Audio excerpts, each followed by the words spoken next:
A German diplomat uncaps his pen in a London conference room on September 9, 1936, and signs a pledge not to intervene in the Spanish Civil War.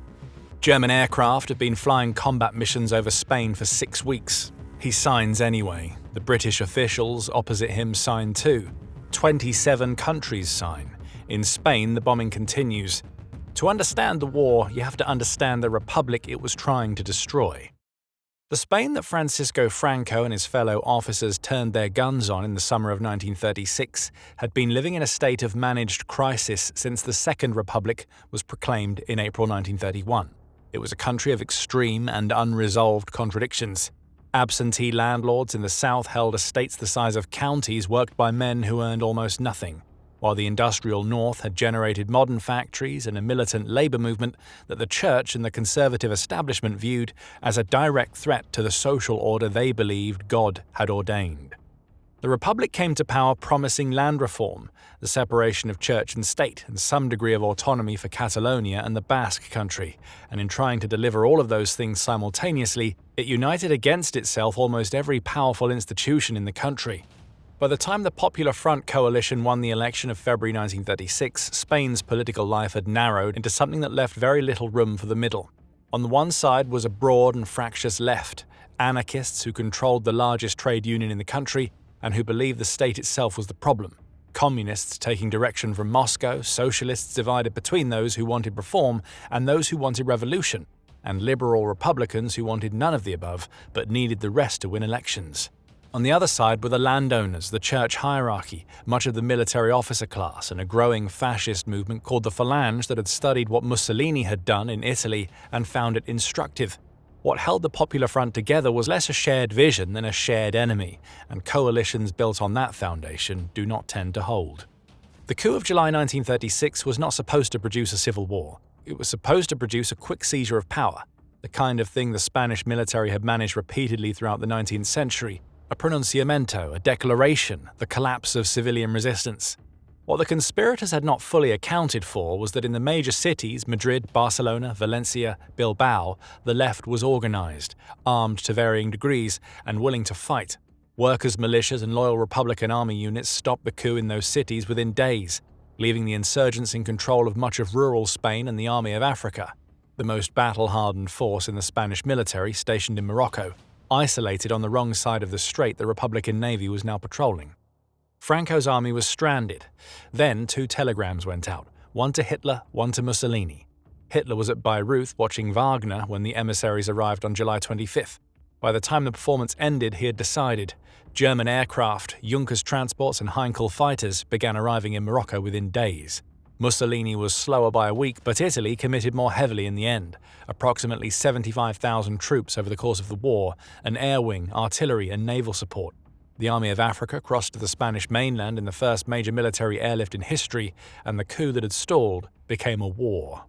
France had a Popular Front government of its own. Prime Minister Léon Blum's first instinct was to help the Republic, and he began drawing up plans to send aircraft and artillery. What stopped him was a combination of British pressure, internal cabinet division, and a fear, shared across the European democracies, that supporting a leftist republic against a military coup might touch off the broader European conflict that everyone was trying to avoid. The result was the Non-Intervention Agreement, and the committee that sat in London from September 1936 onward to administer it. Germany and Italy were already in Spain when they signed it. The agreement did not slow their involvement by a single day.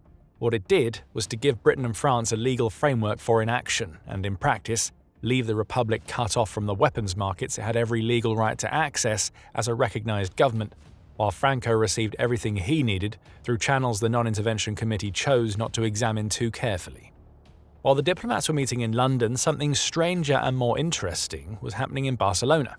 In the first week after the coup, the anarchist CNT, the Confederación Nacional de Trabajo, the largest labor organization in Spain, took effective control of the city. Factories whose owners had fled were occupied and run by workers' committees. Transport, utilities, and food distribution were collectivized. On the Aragon front, agricultural communes pooled land and abolished money.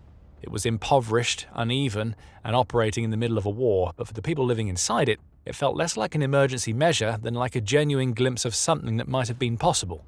What would eventually destroy it was not Franco's armies, but the internal war that broke out on the Republican side, between those who wanted to win the revolution and those who believed the revolution was losing them the war. On the day after Christmas 1936, a 33-year-old English writer stepped off a train in Barcelona with a letter of introduction and a vague intention to do some journalism. George Orwell had been following the war from London, and what he had read convinced him that Spain was where the fight against fascism was actually happening, not in Parliament, not in newspaper columns, but in the streets. He presented his letter to the POUM, the Partido Obrero de Unificación Marxista, a revolutionary anti-Stalinist party, was handed a rifle so old it might have dated from the previous century, and was sent to the Aragon front within days. He would leave Spain 6 months later with a bullet through his throat, fleeing communist secret police across Barcelona in the middle of the night, carrying in his head the material that would eventually become two of the most important political books of the 20th century. He was not unusual in making the journey. Around 35,000 volunteers from 52 countries came to fight for the Republic between 1936 and 38, organized into the international brigades: French, German, American, British, Canadian, Hungarian, Polish, Italian anti-fascists who had watched what was happening in their own countries and concluded that Spain was where the line had to be drawn. They were factory workers and students and writers and trade union organizers, and they had arrived to find a Republican army in the early months held together largely by determination and very little else. Many went to the Madrid front, where nationalist forces had been trying to take the capital since November 1936, and where the International Brigade's arrival in those first desperate weeks had helped to hold the city. The American Abraham Lincoln Brigade, the British Battalion, the Tellman Battalion of German exiles fighting the government that had driven them out. They came because they believed that if fascism was stopped in Spain, it might not need to be stopped everywhere else at once. On the Republican side of the war, behind the unity of the anti-fascist poster, something more complicated was unfolding. The anarchist militias that had held Barcelona and the Aragon front through the first year of the war were organized on horizontal principles. Officers elected by their men, collective decision-making, no saluting and no rank distinctions. Federica Montseny, the CNT's most prominent intellectual and orator, had agreed in November 1936 to join the Republican cabinet as Minister of Health, the first woman to hold a cabinet post in Spanish history and one of the first in Western Europe. From that position, she pushed through the legislation of abortion in Catalonia, introduced sex education, and ran hospitals overwhelmed with wounded from the front. The militianas, the women fighters in the POUM and CNT militias, had taken up rifles in the first weeks of the war as a matter of course, appearing on recruitment posters, manning frontline positions, and commanding units. Over 1,000 served in Republican militias throughout the first year of the war.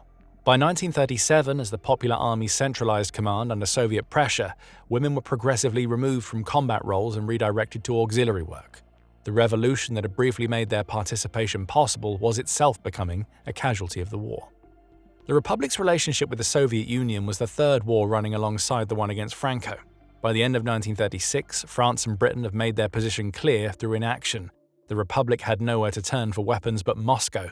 Soviet tanks, aircraft, and military advisors arrived from October 1936 onward.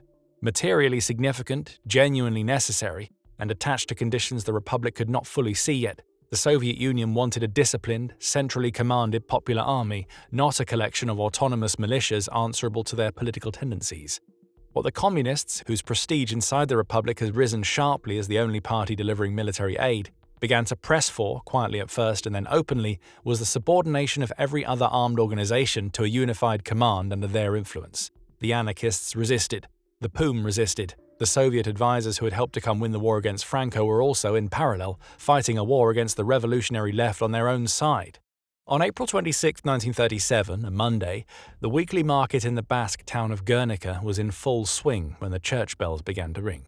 The town had a population of around 7,000, but market day drew people from the surrounding countryside, and the streets were full. 3 hours of bombing followed, carried out by the German Condor Legion and Italian aircraft on behalf of the Nationalist Command. 3/4 of the building in Guernica were destroyed. Hundreds of people died. The exact number remains disputed, but the most recent research places it at approximately 150 to 300, with many casualties concentrated in a single shelter that received a direct hit. George Steer of The Times reached the ruins within hours and filed a dispatch that reached readers in London and New York within days. Pablo Picasso, working in Paris on a commission for the Spanish Republican Pavilion at the International Exhibition, abandoned his original subject and began the painting that would carry the town's name around the world. The nationalists first denied responsibility, then claimed the Basques had destroyed their own town. Neither position survived contact with the evidence. What the bombing demonstrated to the German commanders who planned it and to everyone else watching was that modern aircraft could reduce a city to rubble in an afternoon, and that no international body was going to do anything about it. 1 week later, the Second War broke open. On May 3, 1937, communist-aligned police in Barcelona attempted to seize the telephone exchange, which had been under CNT worker control since the coup. CNT and POUM fighters put up barricades and took up positions across the city. For several days, men who had been fighting on the same side against Franco were shooting at each other across Barcelona's streets. Orwell spent those nights on the roof of the Polyorama cinema with a rifle, defending the POUM headquarters across the road, watching the city he had arrived in 6 months earlier, where workers had been running factories and tearing up class distinctions, turn into something darker and more recognizable. Several hundred people died in what became known as the May Days. The POUM was subsequently banned and its leaders arrested. Andrei Nin, the POUM's founder, was taken by Soviet NKVD agents and died in their custody.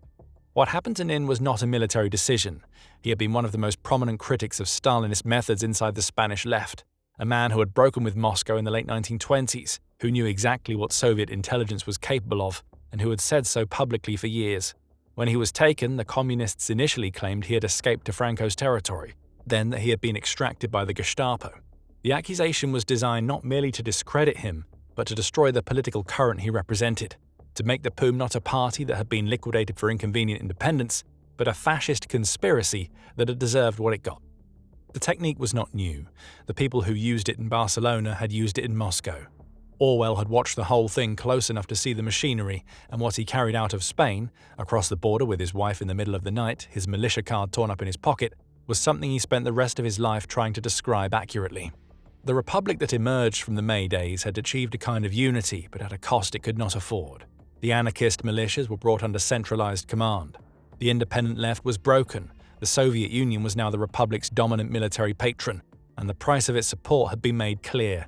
Political autonomy was not available to the people receiving the weapons. On the nationalist side, no equivalent crisis had occurred.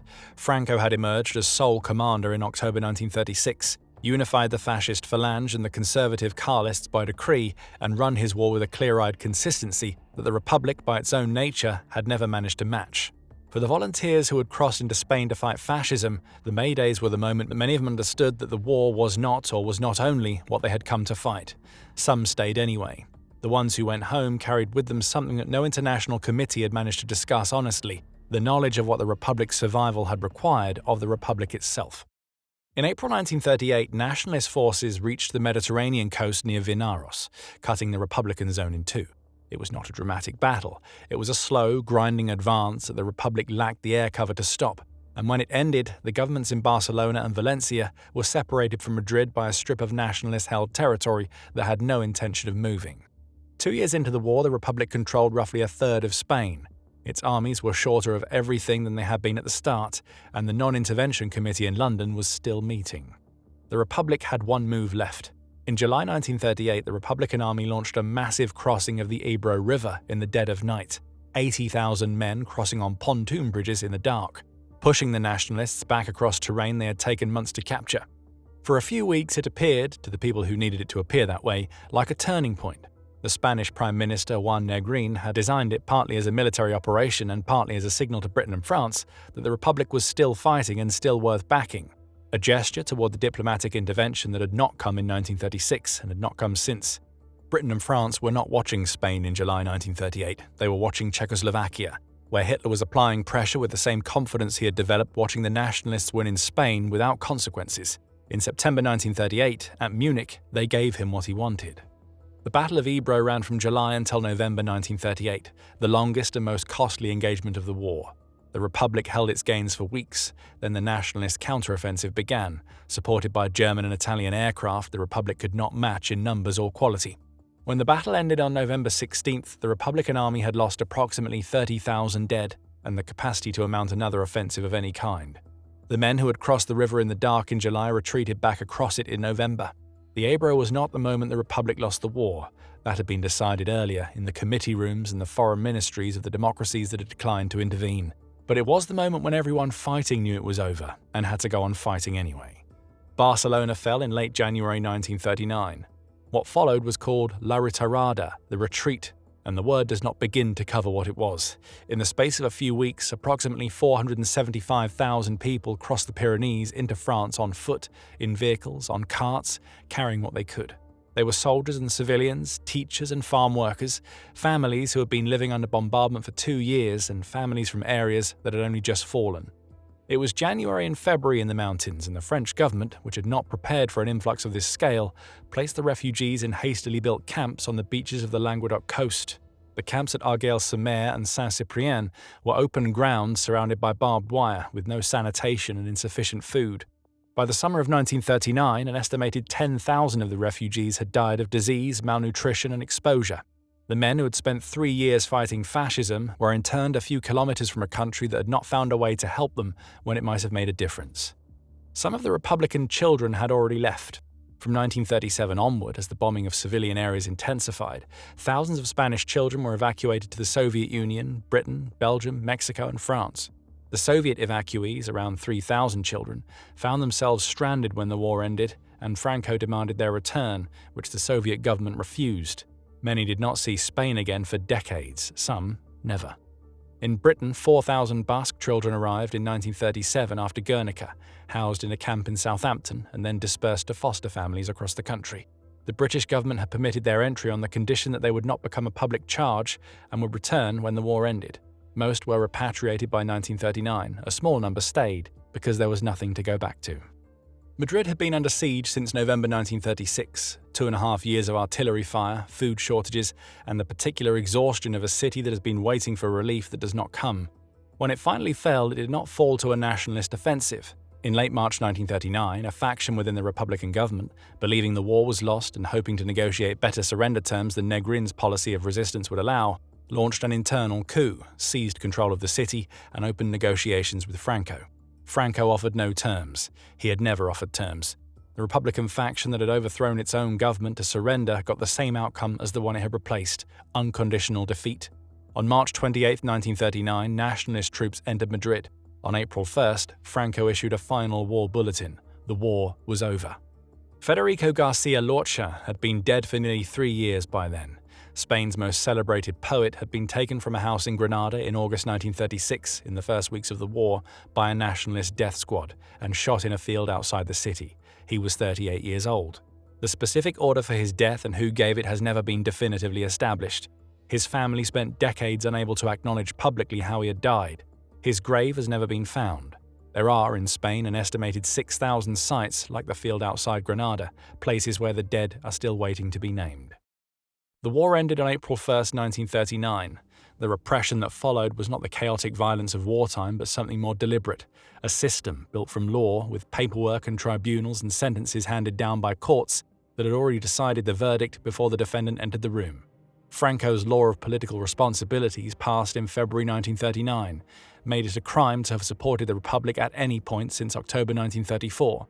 It applied retroactively. It remained in force until 1962. Under it, a man could be tried for having voted in a free election, for having been a member of a trade union, for having taught in a secular school. The Republic that had existed legally, that had been recognized by every government in Europe, was recast as a criminal conspiracy against Spain, and everyone who had participated in it was, in law, a criminal. Between 130,000 and 200,000 people were executed during the war and in the years that followed, taken from prisons, driven to the edges of towns, and shot. The historian Paul Preston's careful survey of 36 of Spain's 50 provinces alone identified more than 92,000 judicial executions, and his count excludes the killings that happened without even the pretense of a trial, which were numerous. The bodies went into the ground without markers, without records, in fields and olive groves and at the sides of roads. The Francoist government destroyed documentation relating to many of the killings as the regime came under international scrutiny. Families were afraid to report missing relatives. In some provinces, filing a missing persons report was itself treated as an act of political sympathy. Between 367,000 and 500,000 prisoners passed through Franco's concentration camps. A further 475,000 were already in France, and those who returned faced imprisonment or forced labor battalions. The Valley of the Fallen, a vast monument built into the mountainside outside Madrid, using the forced labor of Republican prisoners, was presented to the country as a symbol of reconciliation. Franco's remains were interred there until 2019, when the Spanish government had them exhumed and removed. For women on the losing side, the defeat had dimensions that went beyond the political. The milicianas who had carried rifles and commanded units disappeared from official memory almost immediately, replaced in the imagery of the new Spain by the devout wife and the self-sacrificing mother. Republican women imprisoned by the regime were subjected to a program of re-education built on the ideology of national Catholicism, which held that their political activity was a form of moral corruption to be cured through religious instruction and domestic work. In documented cases, women who were imprisoned had their children removed and placed with nationalist families, the original parentage subsequently obscured. Federica Montseny spent the rest of her life in exile in Toulouse, where she continued writing and organizing and editing anarchist newspapers for another 4 decades. She returned to Spain briefly during the transition to democracy. Her works were being published for the first time, and she was in her 70s. The country she came back to was not the one she had left. The war itself went largely unexamined in Europe for a generation, for reasons that had less to do with forgetting than with the particular embarrassment of being caught on the wrong side of the obvious question. Britain and France had watched Spain fall to a military coup supported by 2 fascist powers, had signed a non-intervention agreement that those same powers violated from the first day, and had provided the legal architecture for the Republic's isolation while telling themselves they were keeping the peace. Within 3 years of Madrid's surrender, British and French cities were being bombed by the aircraft that the Condor Legion had tested over the Basque Country. The tactics that killed hundreds in Guernica in 1937 were refined into the Blitz in 1940. Wolfram von Richthofen, who'd planned the Guernica raid and wrote in his diary about its technical success, commanded German air operations in the Soviet Union 4 years later. Spain was not a warning that went unheeded, it was a school whose graduates were already working. When Franco died on November 20, 1975, Spain entered its transition to democracy under an agreement that came to be known as the Pacto de Olvido, the Pact of Forgetting. The amnesty law of 1977 released political prisoners and allowed exiles to return, and in exchange, it prohibited any legal proceedings against those responsible for the crimes of the dictatorship. It was presented as a pragmatic compromise, the price of a peaceful transition, and in narrow political terms it may have been. What it also did was leave approximately 6,000 mass grave sites unexamined, more than 100,000 people unidentified under Spanish soil, and the families who had spent decades unable to ask what happened to a father or grandmother still unable to ask, now for legal rather than political reasons. Argentina's judge Maria Savini opened a universal jurisdiction case into Franco-era crimes in 2010, the only serious legal proceeding in any country. It happened in Buenos Aires, not Madrid. The exhumations that have taken place since the Association for the Recovery of Historical Memory was founded in 2000 have been carried out largely by volunteer archaeologists working with families who brought their own shovels. Each grave, when it's opened, contains not just bones, but the specific contents of specific pockets, coins, combs, rosaries, the objects a person was carrying when they were taken. The families waiting at the edge of those excavations are, in many cases, the grandchildren and great-grandchildren of the dead. Garcia Lorcha's family announced in 2023 that they believe they have identified the location of his grave. It has not yet been opened. Spain was the war that democracies had every reason to stop and chose not to. And the choice of that cost was settled not in Spain but across the whole of Europe in the years that followed.